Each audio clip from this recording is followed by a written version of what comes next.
Welcome back. This is part 2 of Etude number 29 in E major, one of the required etudes for the TMEA 5A, 6A, all region auditions for oboe. Let's begin today by taking a look at the entire etude. It's a fairly long etude as far as time is concerned because it's a slow tempo.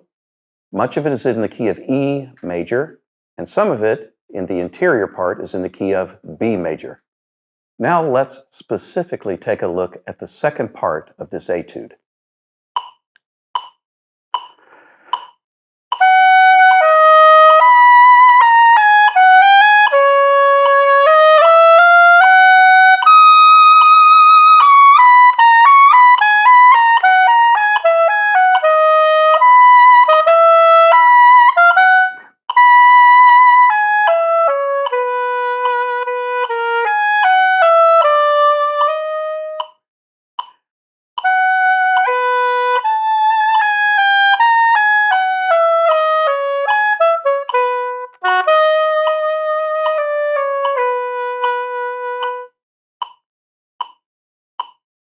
The second part of this etude is entirely in the key of B major, so we're going to have to deal with left D sharp and A sharp. Let's begin by playing the scale all the way up to high D sharp and down to F sharp.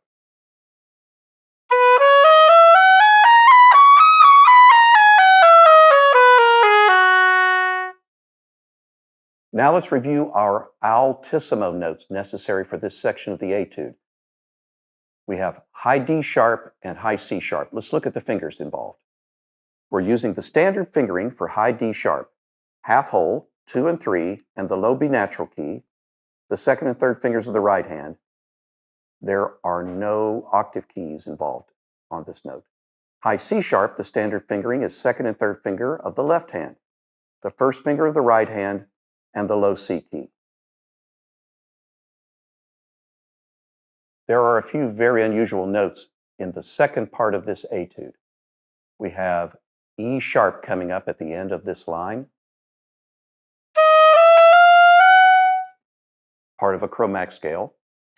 We have an F double sharp that occurs near the end of this section. You'll notice A natural, G sharp, F double sharp. This is G natural, of course.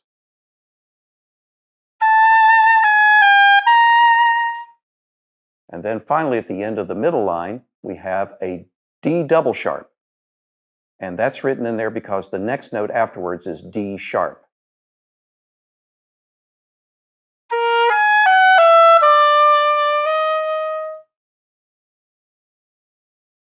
Now let's look at the counting and rhythms involved in this section. We'll do the first couple of measures separately. Ready? And count with me. 1, 2, 3, 4, and 1 pullette, 2, and 4, and 1. Now let's do the next couple of measures. 1, 2, ready, go. 1, 2, 4, and 1 pullette, 2 pullette, 3 pullette, 4 pullette, 1. Now let's do the next 3 measures. 1, 2, ready.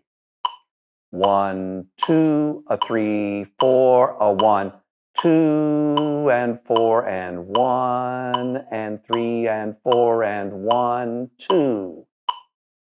Finally, the last 4 measures. 1, 2, 3, 4, and 1, and 2, and 3, and 4 pullette, 1, a 2, 4, and 1. You'll notice there's a small manuscript error toward the end. The measure with all 16th notes, the 3 last notes of the measure should be beamed separately and then marked as a triplet. Unfortunately, they were left together in this manuscript version. Now let's look at a few of the articulation issues in the second part of the etude. There are fairly normal slurs throughout the first part of it. You'll notice in the measure with all the triplets, each first note of the triplet is tongue legato. And then we have a couple of staccato notes that are marked in the middle. I'll talk about them perhaps a little bit later, but we're really not going to play them staccato. And then there are some sections where we end a phrase with a full value note, and I've marked those in the music you see with a dashed line. I'd like to mention the warm-up that you should be doing before you practice this section. You should be practicing the B major scale, long tones, and practice vibrato throughout your warm-up. Now let's get into the details a little bit of specific technical issues. In measures 9 and 10, we've got high B going to A sharp, G sharp, F sharp. There's part of that B major scale. And then you have this unusually written triplet, F sharp, F double sharp, G sharp. It's just chromatic scale. And then at the end of the bar, you play C sharp, and then you've got to play left D sharp. Hopping the finger is not going to work. And then you have E, what is really F, and then F sharp in the next measure. You'll notice I've written F sharp in the music to remind myself there's a chromatic scale going from E to F sharp. Next, let's look at the technique of measures 11 and 12. We have to go directly from F sharp to high D sharp, and even though we're allowed to crescendo, the tongue should not be the loudest part of the sound. We should barely hear any tongue.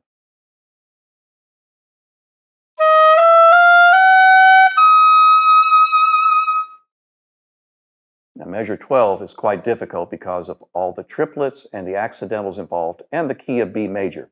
So let's take them one at a time. A sharp, C sharp, B, G sharp. G sharp, B, A sharp, F sharp.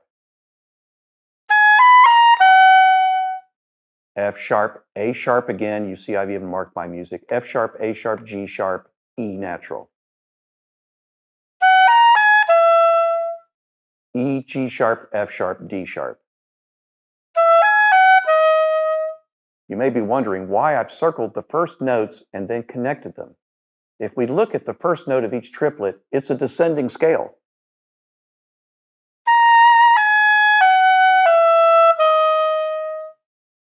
So one way to practice this section is first to practice the first note of each triplet only.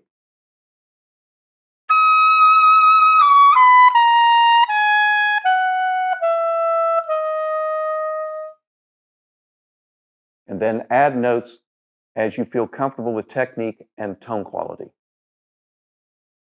I refer to this technique by the term anchor notes because once you take a look at the circled notes, you realize measure number 12 is really just a decorated descending scale.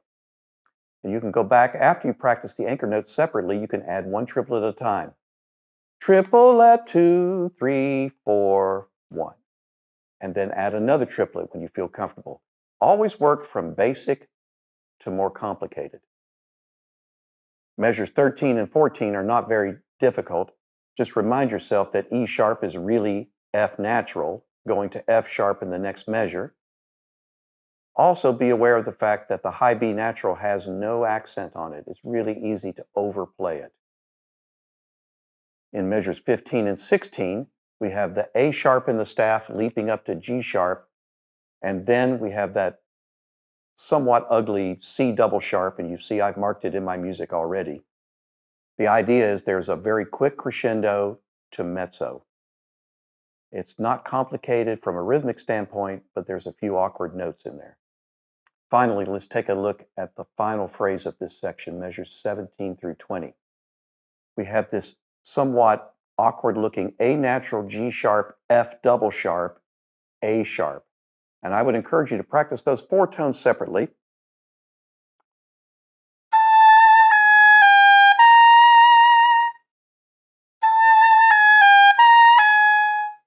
And then we have beats 3 and 4, which have the left D sharp going to C sharp, followed by a G sharp.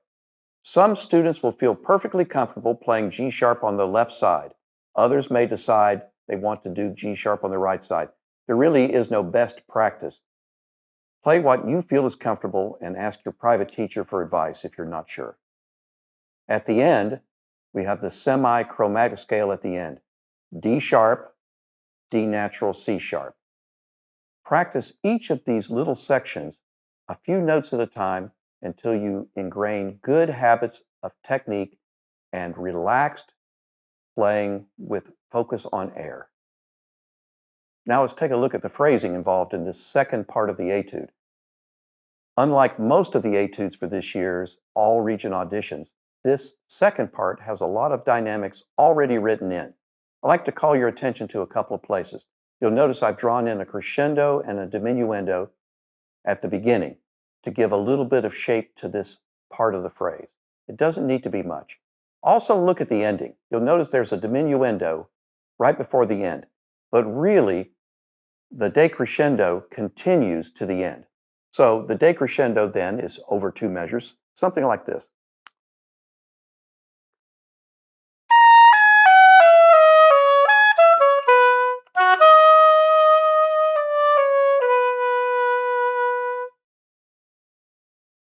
Let's talk about building good tone quality throughout this section.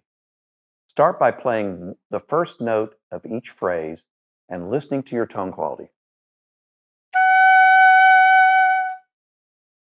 And then try playing short segments with the same type of air, same type of embouchure, same type of vibrato, so that it's always a part of your musicianship.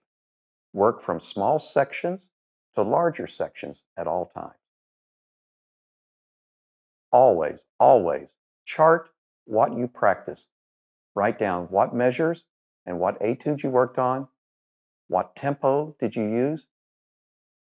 What were the results of the practice session? Did you feel good about it? Were you frustrated?